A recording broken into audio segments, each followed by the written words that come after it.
right, guys, plug in, plug in, plug in, plug in.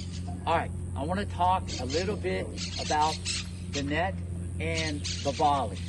All right, before we get started, how many of you guys, and you heard me say this a lot during the summer, how many of you guys like the volley? Raise your hand. What's this? Well, at least you're honest. How many of you guys love the volley? Okay, well, let me ask this. The ones that like it, or the ones that didn't do anything, you tell me then, how are you going to get better at the volley? You're going to dream about it. You're going to say, oh, Alcaraz has a nice volley. How are you going to get better at the volley? By practicing it. By doing it. Okay, that's number one. But as I tell you guys all the time, especially with the girls, I know I pick on the girls. Listen, pay attention. You guys would rather die slowly at the baseline. Okay, I get it. Because you're going to rally and the balls are high. You have to come to the net thousands and thousands and thousands of times. Because here's what's going to happen. Whether it be junior tennis or even what you see at the US Open, there might be only 2 times you're at the net, or 6 or 8, and you've had to do hundreds of thousands. You're going to hit millions of ground strokes through junior tennis.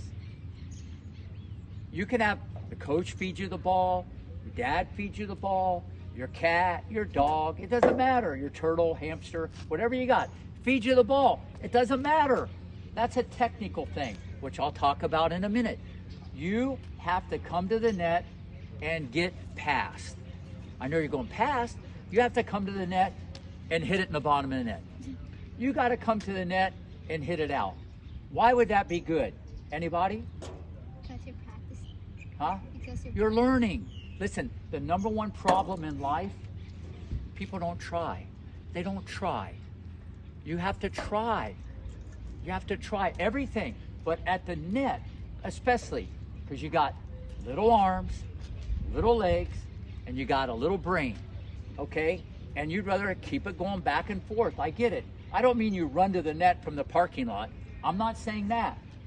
But I'm seeing some people here who are listening, okay? And they're at the net 20, 30, 40, 50 times in practice sessions, okay?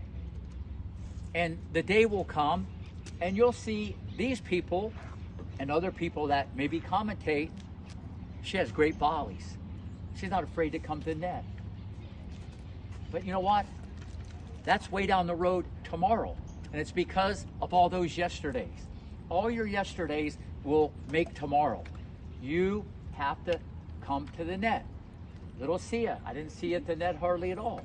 Eni, I saw you at the net much more than 6 months ago. You're getting the message. Panther, I see you at the net all the time. You'll see, I've seen this movie before. I've had some of the best doubles players ever to hold a racket. All they did was want to come in. All they want to do is come in. You got to fail to, this is the way you got to look at it. But some of you guys come to net, you miss a ball, you don't come in the rest of the month. I ain't going in there anymore. No. Do it now. This part is easy that I'm going to explain. But anticipating, reading, knowing where the ball's going, knowing when you're going to get lobbed, that takes a long time to mow that landscape. It takes a long time to know how to anticipate at the net, cut the angles, read. That's the only way it's going to happen. Sure, you'll hit some good volleys now and then, but to really know what's going on, I've just seen so many players, especially guys, 12, 13, 14. And the first one that comes to mind is Sampras. I saw him play at the Easter Bowl. The guy was coming in all the time before you guys were even on earth, okay? He got carved up like a Thanksgiving turkey. He was getting lobbed, he was getting passed or whatever. He just got destroyed. 6 years later, he wins the US Open. Before you guy hit a passing shot, he was already there smiling, okay? I'm just telling you how this stuff works. Because you're gonna look back, all of you will get 16 years old, and you're gonna go, here's what's gonna happen. People are gonna tell you, come to the net more. Be more aggressive. I gotta come to the net more. And you're gonna learn then. But my question is, what were you doing at 6, 7, 8, 9, 10, 11, 12, 13? What were you doing? this is one thing, the coach is feeding you the ball. You can learn the technical part, but you got to hit an approach shot, come in, get out of your split, read, react, read and react. It's the hardest thing to do. The hardest thing to do. How many of you guys would come to the net if I told you on the third ball you just had to hit it and run the net and I'd give you $500? Would you do that? Everybody would do it. Remember what I said? It's backwards. If you come to the net now, you'll win and earn more than $500 down the road because you'll develop courage, even if it's not in tennis, because you got to get uncomfortable to. Yeah, comfortable. That's just it. Very important. Now the technical part. Okay, the best of all the rest. Okay, hands in front, elbows away, not in here like you're playing the guitar. Even though music's good, if you guys do music, I like that. Okay, from this position, here's what I want. After you do your split step, pay attention. Sometimes a picture's worth 1,000 words. The best of all time. They square the racket, okay, and they volley with their core. They square the racket with the core. Okay, some of you guys like this. Hiya! Da da da da. You guys like sword fighting and doing all this stuff.